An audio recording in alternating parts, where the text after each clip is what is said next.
C'était un jour que Nebuchadnezzar, roi de Babylone, avait attendu avec impatience et qu'il ne pourrait oublier. Peu auparavant, le roi avait eu un rêve étrange au cours duquel il avait vu une statue. Daniel interpréta le songe. Par la suite, le monarque ne put en détourner ses pensées. L'orgueilleux potentat fut satisfait lorsque Daniel lui déclara que la tête d'or représentait le royaume de Babylone. Mais l'idée que d'autres royaumes lui succéderaient lui paraissait inconcevable. Pour défier la prédiction de Dieu, il ordonna qu'une statue gigantesque fût érigée, semblable à celle qu'il avait vue dans son rêve. Mais au lieu d'être composée de plusieurs métaux, le roi l'avait commandée entièrement en or. La Bible décrit cette idole. Le roi Nebuchadnezzar fit une statue d'or, haute de 60 coudées et large de 6 coudées. Il la dressa dans la vallée de Dura, dans la province de Babylone. Les Babyloniens avaient de très belles statues de leurs dieux, mais ils n'en avaient jamais vu une aussi belle que celle-là. Au jour indiqué, des milliers de personnes se rassemblèrent dans la plaine de Dura. Soudain, le son des trompettes retentit, et le héros du roi proclama: « Voici ce qu'on vous ordonne, peuple, nation, hommes de toute langue. Au moment où vous entendrez le son de la trompette et de toutes sortes d'instruments de musique, vous vous prosternerez et vous adorerez la statue d'or qu'a élevée le roi Nebuchadnezzar. Quiconque ne se prosternera pas et n'adorera pas sera jeté à l'instant même au milieu d'une fournaise ardente. » Tout le monde se prosterna devant la statue. 3 jeunes Hébreux, Shadrach, Meshach et Abednego, refusèrent d'obéir à l'ordre du roi de se prosterner devant l'idole. Ce refus parvint aux oreilles du roi. Furieux de ce défi, Nebuchadnezzar ordonna que les coupables lui fussent amenés. Quand le roi vit les 3 Hébreux, il les reconnut immédiatement. Ils étaient des hommes à qui il avait confié de lourdes responsabilités. Le roi décida de leur donner une seconde chance.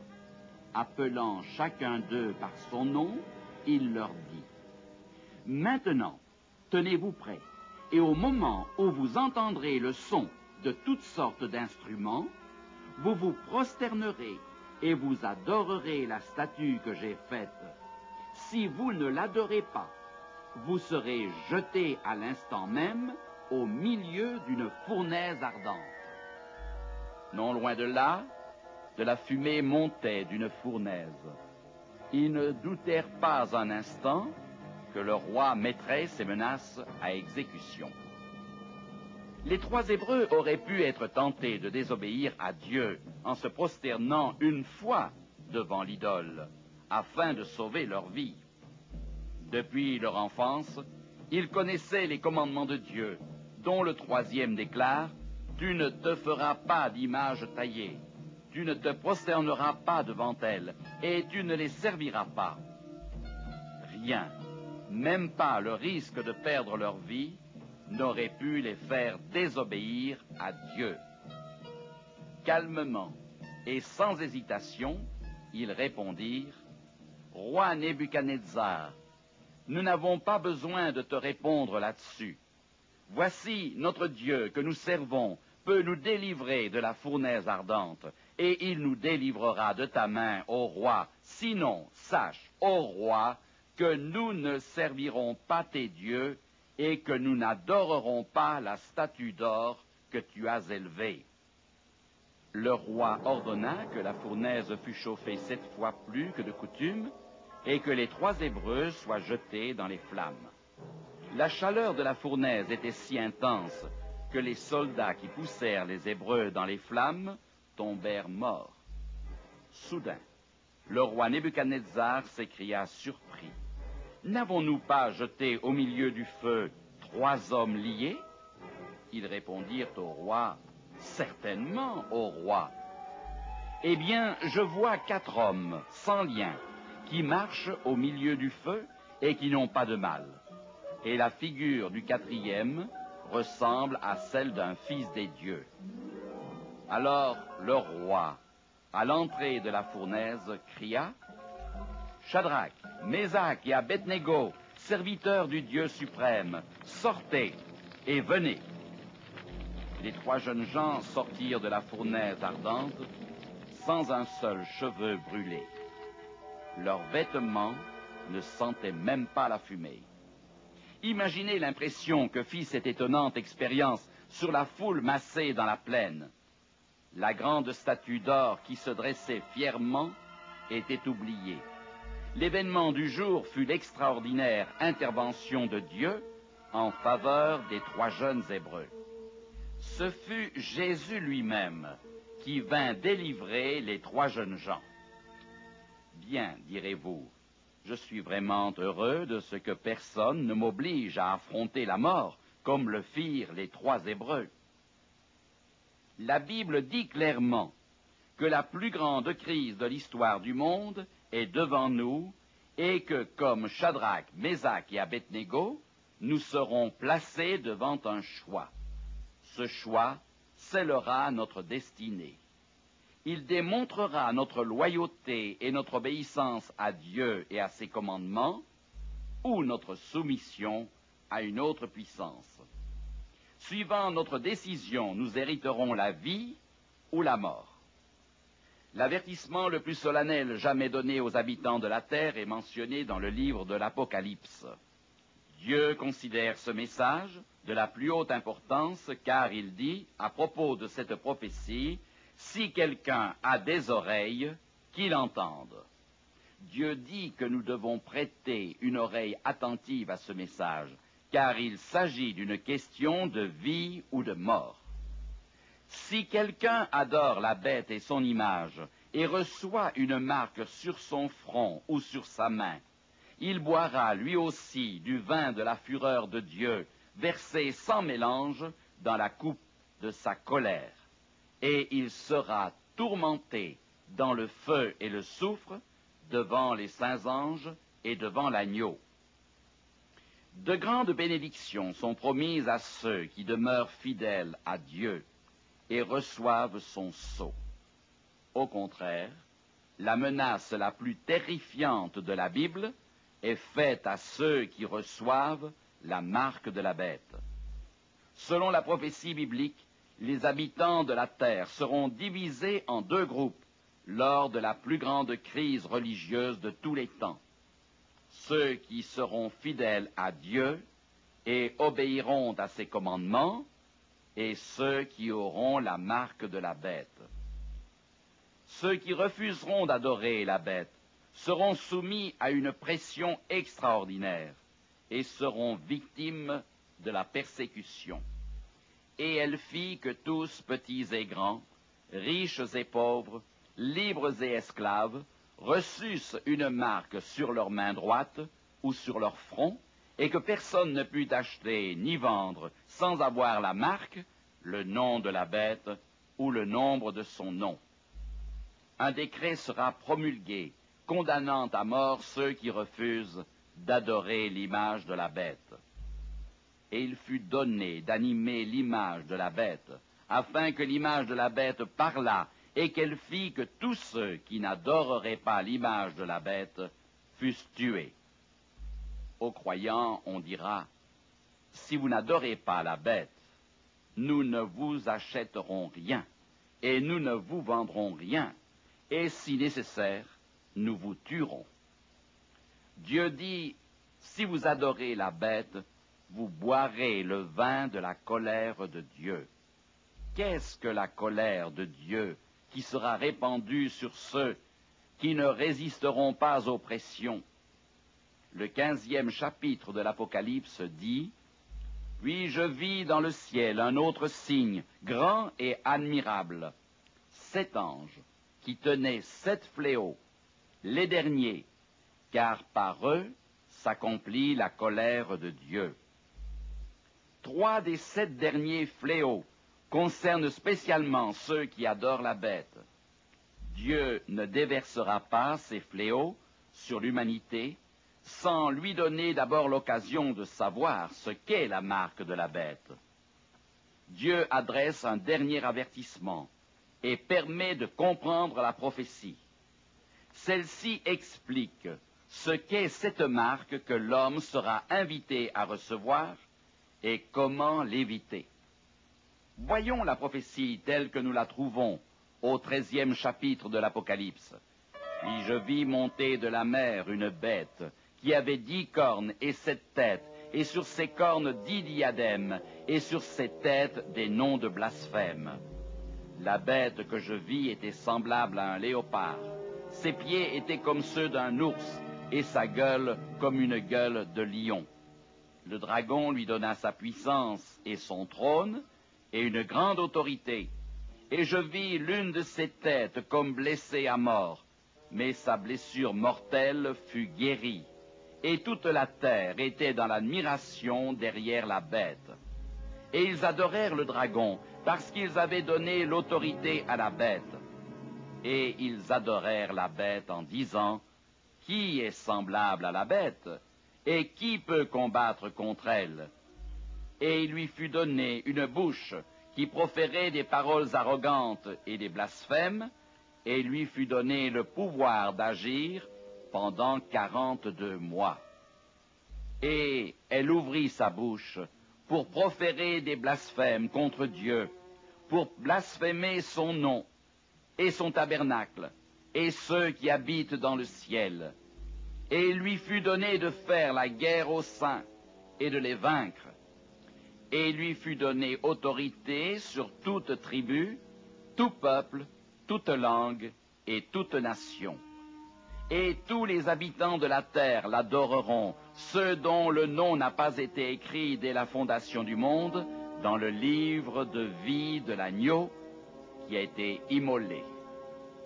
Dans cette prophétie, Dieu utilise à nouveau des symboles. Dans l'Apocalypse est décrit un animal aux multiples symboles. Jean utilise les mêmes images que Daniel pour décrire la puissance de cette bête. Rappelons que les 4 animaux représentaient Babylone, l'Empire médo-persan, la Grèce et l'Empire romain. La bête qui monte de la mer est un pouvoir qui succède aux 4 empires universels. Dans la prophétie du 13e chapitre de l'Apocalypse, de nombreuses caractéristiques sont précisées pour identifier cette puissance. Les Écritures et le cours de l'histoire révèlent son identité. Jean donne une première indication. Le dragon lui donna sa puissance et son trône et une grande autorité. Qui donc est le dragon? L'Apocalypse répond, « Il y eut guerre dans le ciel, et il fut précipité. Le grand dragon, le serpent ancien, appelé le diable et Satan, celui qui séduit toute la terre. » Satan n'entre jamais dans la bataille d'une manière visible. Il agit toujours par l'intermédiaire d'agents, de mouvements et de personnes. Nous avons la description de la lutte entre Satan et l'Église de Dieu. Un autre signe apparut encore dans le ciel. Et voici, c'était un grand dragon rouge, ayant 7 têtes et 10 cornes, et sur ses têtes 7 diadèmes. Le dragon se tint devant la femme qui allait enfanter, afin de dévorer son enfant lorsqu'elle aurait enfanté. Elle enfanta un fils, qui doit paître toutes les nations avec une verge de fer. Et son enfant fut enlevé vers Dieu et vers son trône. Le Fils dont il est parlé ici est Jésus. Il est dit de lui, il les paîtra avec une verge de fer. Les pages de l'histoire nous apprennent que la Rome impériale et païenne dominait le monde au moment de la naissance de Jésus. Hérode le Grand, nommé par Rome, ordonna que tous les petits garçons de Bethléem, âgés de moins de 2 ans, soient mis à mort dans l'espoir d'éliminer Jésus. Ce fut un gouverneur romain, Ponce Pilate, qui condamna Jésus à mort. Ce furent des soldats romains qui le clouèrent sur la croix. Ce fut un sceau romain qui ferma l'entrée du tombeau du Christ. Mais Jésus ressuscita et retourna auprès de son Père. Satan a agi par l'intermédiaire de la puissance romaine pour essayer de détruire Jésus. La prophétie révélait que la Rome païenne donnerait son pouvoir et son autorité à la bête. Quel fut le pouvoir qui en fit l'héritage? L'histoire rapporte que l'empereur Constantin donna à l'évêque de Rome non seulement la capitale et une armée, mais lui conféra une pleine autorité politique. En l'an 330 de notre ère, Constantin établit sa capitale à Byzance et baptisa la ville Constantinople en son honneur. Un historien écrit: les papes occupèrent à Rome la place laissée vacante par les empereurs, héritant de leur pouvoir, de leur prestige et de leurs titres. Constantin abandonna tout à l'évêque de Rome. L'évêque de Rome devint à la fois le chef de l'Église et un chef politique. Ce fut l'union de l'Église et de l'État. La cité du Vatican est située au cœur de Rome. La papauté y règne, non seulement comme puissance religieuse, mais aussi comme puissance politique, avec laquelle la plupart des nations entretiennent des relations diplomatiques. La Rome païenne avait ouvert le chemin à la Rome papale. Beaucoup de commentateurs pensent que le système papal est celui qu'Apocalypse 13 décrit. Il est important de garder à l'esprit que la prophétie sous-entend toujours une organisation ou un système et non des personnes. Voyons la deuxième caractéristique de la bête. Toute la terre était dans l'admiration derrière la bête, et ils adorèrent le dragon parce qu'il avait donné autorité à la bête, et ils adorèrent la bête. J'en dis que cette puissance serait différente des autres empires mondiaux. Nous lisons encore: et lui fut donnée autorité sur toute tribu, tout peuple, toute langue et toute nation. Cette puissance est un système d'adoration universelle. La troisième caractéristique donnée par le prophète Jean concerne le blasphème. Il lui fut donné une bouche qui proférait des paroles arrogantes et des blasphèmes, et elle ouvrit sa bouche pour proférer des blasphèmes contre Dieu, pour blasphémer son nom. Blasphème est un terme biblique. Il n'est jamais utilisé en rapport avec une autorité civile, mais sur le plan religieux. Dans la Bible, le blasphème ne signifie pas seulement prendre le nom de Dieu en vain. Aucune puissance n'a le droit de s'arroger la responsabilité d'exercer des prérogatives divines. Ce serait un blasphème. Le pape Léon XIII a écrit: nous occupons sur cette terre la place du Dieu Tout-Puissant. Une encyclopédie ecclésiastique définit la puissance du chef de l'Église. Le pape est d'une telle dignité qu'il n'est pas un simple homme, mais c'est comme s'il était Dieu. Il est le vicaire de Dieu. Le pouvoir papal déclare avoir le droit de pardonner les péchés. Dieu seul peut pardonner les péchés. Or, il est admis que le prêtre a ce pouvoir. Et voici la quatrième caractéristique. Il lui fut donné de faire la guerre aux saints et de les vaincre. L'histoire nous apprend que 100 millions de personnes souffrirent au cours du Moyen-Âge dans les luttes entre chrétiens. Des nations entières furent persécutées pour nul autre crime que ce que l'Église qualifiait d'hérésie. Étaient considérés hérétiques ceux qui voulaient suivre et enseigner des doctrines contraires à celles de l'Église officielle. Cette persécution avait été prédite par Jésus lui-même. L'heure vient où quiconque vous fera mourir croira rendre un culte à Dieu. L'Église romaine admet avoir persécuté. Ses écrivains disent « L'Église peut, par droit divin, confisquer la propriété des hérétiques, emprisonner leurs personnes et les condamner à mourir sur le bûcher. À notre époque, le droit d'infliger les peines les plus sévères, même la mort, appartient à l'Église. Il suffit de parcourir l'histoire du Moyen Âge pour découvrir que ce pouvoir religieux a persécuté. Le prophète Jean mentionne une cinquième caractéristique. Il dit que cette puissance dominerait le monde pendant 42 mois et qu'ensuite son pouvoir serait brisé. Dans la prophétie biblique, 42 mois représentent 1260 ans. Nous avons déjà vu qu'un jour prophétique représente un an historique. Je t'impose un jour pour chaque année. Le pouvoir de la bête devait s'étendre sur une période de 1260 années. En 538, la dernière des trois puissances ariennes fut abattue.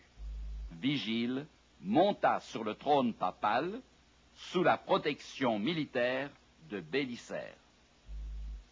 En 538 de notre ère, l'Église de Rome était considérée comme une puissance politique et religieuse sans égale en Europe. Les rois venaient déposer leur couronne aux pieds du souverain pontife. Parlant du pape Innocent II, un historien écrit « Sous son règne, presque tous les rois et les princes de l'Europe lui jurèrent fidélité comme s'il était leur suzerain. » Si nous ajoutons 1260 ans à 538, nous arrivons à l'année 1798. Qu'arriva-t-il en cette année? Le prophète Jean avait prédit « Et je vis l'une de ses têtes comme blessée à mort ». En 1798, Napoléon Bonaparte envoya le général Berthier à Rome pour faire prisonnier Pie VI. Voici un résumé de cet événement. Le meurtre d'un Français à Rome en 1798 donna aux Français une raison pour occuper la ville éternelle et mettre fin au pouvoir temporel du pape. Le pontife avancé en âge fut emmené en exil à Valence. La prophétie biblique disait ensuite « Et je vis l'une de ses têtes comme blessée à mort, mais sa blessure mortelle fut guérie, et toute la terre était dans l'admiration derrière la bête. » La puissance de Rome avait certes reçu une blessure, mais elle survécut. En 1929, cette blessure fut guérie. Voici ce qu'écrivait un quotidien sous le titre « Mussolini et de Gasperi signent le pacte historique de Rome ». Le Vatican était en paix avec l'Italie. En apposant leur signature à ce mémorable document qui guérissait la blessure, une extrême cordialité se manifesta entre les deux parties. Par le concordat signé entre Mussolini et le souverain pontife, le processus de guérison de la blessure mortelle s'amorçait. Ce traité restaurait la puissance temporelle du pape. La papauté a atteint de nouveaux sommets au cours de ces dernières années. L'attitude générale de beaucoup en rapport avec la visite de Jean-Paul II aux États-Unis est résumée dans les commentaires du secrétaire général du Concile national des Églises. Jean-Paul II a captivé l'admiration de millions de personnes et est parvenu au centre de la scène du monde religieux occidental. À Chicago, la foule chantait « Il tient le monde entier entre ses mains ». Nous lisons dans la prophétie « Et tous les habitants de la terre l'adoreront, ceux dont le nom n'a pas été écrit dès la fondation du monde dans le livre de vie de l'agneau qui a été immolé. » La prophétie donne un autre détail. C'est ici la sagesse, que celui qui a de l'intelligence calcule le nombre de la bête, car c'est un nombre d'hommes, et son nombre est 666. L'apôtre Jean parle d'une marque imposée à tout le monde. Et elle fit que tous, petits et grands, riches et pauvres, libres et esclaves, reçussent une marque sur leur main droite ou sur leur front, et que personne ne put acheter ni vendre sans avoir la marque, le nom de la bête ou le nombre de son nom. Quelle est cette marque? Il doit s'agir d'un signe témoignant d'une insoumission au gouvernement de Dieu. La Bible décrit explicitement ceux qui ne recevront pas la marque. C'est ici la persévérance des saints qui gardent les commandements de Dieu et la foi en Jésus. Des personnes recevront la marque, alors que d'autres demeureront fidèles à Dieu en observant tous ses commandements. Cette question est intimement liée à l'observation des commandements de Dieu. Dieu marque lui aussi d'un sceau ses fidèles serviteurs. Et je vis un autre ange qui montait du côté du soleil levant et qui tenait le sceau du Dieu vivant. Il criait d'une voix forte aux 4 anges à qui il avait été donné de faire du mal à la terre et à la mer, et il dit, « Ne faites pas de mal à la terre, ni à la mer, ni aux arbres, jusqu'à ce que nous ayons marqué du sceau le front des serviteurs de notre Dieu. » Ainsi, le conflit final de l'histoire du monde tourne autour d'un signe distinctif d'appartenance à Dieu et d'une marque du prince de ce monde. Que dit Dieu à propos de son sceau? Je leur donnai aussi mes sabbats comme un signe entre moi et eux, pour qu'ils connussent que je suis l'Éternel qui les sanctifie. L'Éternel dit encore, parle aux enfants d'Israël et dis-leur, vous ne manquerez pas d'observer mes sabbats, car ce sera entre moi et vous et parmi vos descendants un signe auquel on connaîtra que je suis l'Éternel qui vous sanctifie. Dieu dit que le sabbat est son signe ou le sceau de son autorité. En lisant certaines publications religieuses, nous nous étonnons de trouver des déclarations dans le genre de celle-ci. Le dimanche est la marque de notre autorité. L'Église est au-dessus de la Bible, et ce transfert de l'observation du sabbat en est la preuve. Commentant ce changement, le président du Collège des Rédemptoristes déclare « La Bible dit, souviens-toi du jour du repos pour le sanctifier. » L'Église catholique dit non. Par le pouvoir divin qui m'a été octroyé, j'abolis le jour du sabbat et vous ordonne d'observer le premier jour de la semaine comme jour de repos. Et tout le monde civilisé s'incline et obéit respectueusement à l'ordre donné par la Sainte Église catholique romaine. Le dimanche est la marque de l'autorité religieuse de l'Église catholique qui défie les mouvements protestants d'expliquer pourquoi ils ont rejeté le sabbat biblique pour le remplacer par un jour observé par tradition. Daniel prophétisa des siècles à l'avance que la petite corne espérera changer les temps et la loi. Le prophète Jean indique qu'on essayera de forcer tout le monde à recevoir la marque de la bête. Le temps approche où des efforts seront faits pour obliger à observer le premier jour de la semaine.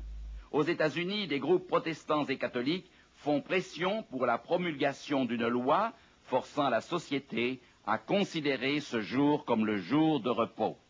Cette idée n'est pas nouvelle. Depuis des dizaines d'années, des mouvements l'appuient. Une forte pression est exercée sur des hommes politiques.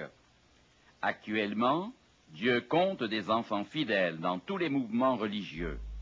Mais, quand le repos du dimanche sera rendu obligatoire, alors chacun devra montrer son obéissance à Dieu par l'observation du sabbat le 7e jour. Finalement, ce ne sera pas seulement une question de jour de repos, mais bien le choix du maître en qui nous plaçons notre confiance. Paul écrivait « Ne savez-vous pas qu'en vous livrant à quelqu'un comme esclave pour lui obéir, vous êtes esclave de celui à qui vous obéissez, soit du péché qui conduit à la mort, soit de l'obéissance qui conduit à la justice. Bientôt viendra le moment du choix. Ceux qui recevront la marque de la bête subiront les 7 derniers fléaux. Mais portez attention à la bonne nouvelle de protection divine qui sera accordée à ceux qui seront restés fidèles. Dieu affirme, du pain lui sera donné, de l'eau lui sera assurée. Pour l'époque des derniers fléaux, Dieu promet, Tu ne craindras ni les terreurs de la nuit, ni la flèche qui vole de jour, ni la peste qui marche dans les ténèbres, ni la contagion qui frappe en plein midi. Que 1000 tombent à ton côté et 10 000 à ta droite, tu ne seras pas atteint. La Bible déclare encore, ce sera une époque de détresse telle qu'il n'y en a pas eu depuis que les nations existent jusqu'à cette époque. Entendez la promesse faite à ceux qui choisissent d'accomplir la volonté de Dieu. En ce temps-là, ceux de ton peuple qui seront trouvés inscrits dans le livre seront sauvés. J'envie ceux qui avaient obtenu la victoire. Et je vis comme une mer de verre, mêlée de feu, et ceux qui avaient vaincu la bête et son image, et le nombre de son nom, debout sur la mer de verre, ayant des harpes de Dieu. Dieu invite ses enfants à ne pas faire de compromis avec les saintes Écritures. Sortez du milieu de Babylone, mon peuple, afin que vous ne participiez pas à ses péchés et que vous n'ayez pas de part à ses fléaux. Il n'est pas suffisant de connaître la vérité biblique, il faut lui obéir. Il n'est pas suffisant de disposer d'un bateau de sauvetage, il faut y monter. Sans hésitation, plaçons-nous du côté de Dieu. Refusons de transgresser les commandements de Dieu. Il faudra du courage, mais souvenons-nous qu'il en fallut beaucoup aux 3 Hébreux pour affronter la fournaise ardente. Il a aussi fallu beaucoup de courage à notre Seigneur Jésus pour endurer patiemment les injures et les moqueries, alors qu'il avançait sous le poids de la croix. Il lui a fallu beaucoup de courage pour endurer la douleur immense qu'il connut sur la croix du Calvaire. Mais il accepta de souffrir et de mourir afin de nous donner l'assurance du pardon et une grande espérance. Cette espérance est celle de ceux qui, sur la terre, choisissent de suivre Dieu. Dieu ne veut pas qu'aucun périsse, mais il ne force jamais quiconque à entrer dans son royaume. Il veut que la décision vienne de nous. Ne voulons-nous pas décider de choisir Dieu comme notre maître, notre conseiller et ami? Notre Père céleste compte sur nous maintenant. Il se tient à nos côtés tandis que nous faisons ce choix. Faisons le bon choix sans tarder. Notre vie présente en sera transformée. Le bonheur sera notre partage éternellement.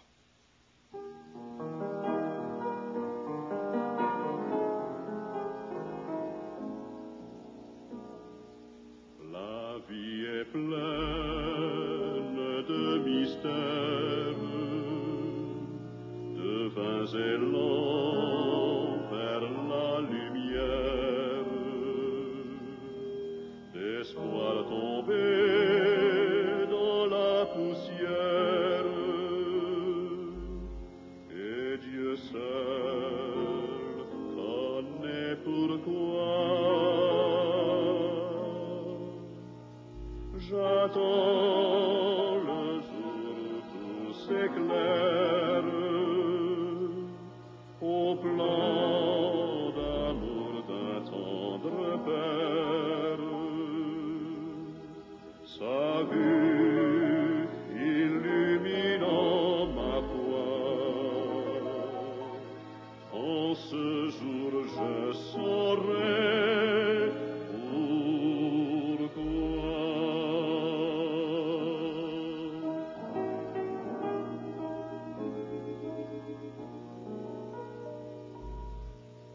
La nuit m'enferme, mais qu'importe, Dieu tient la clé de chaque porte.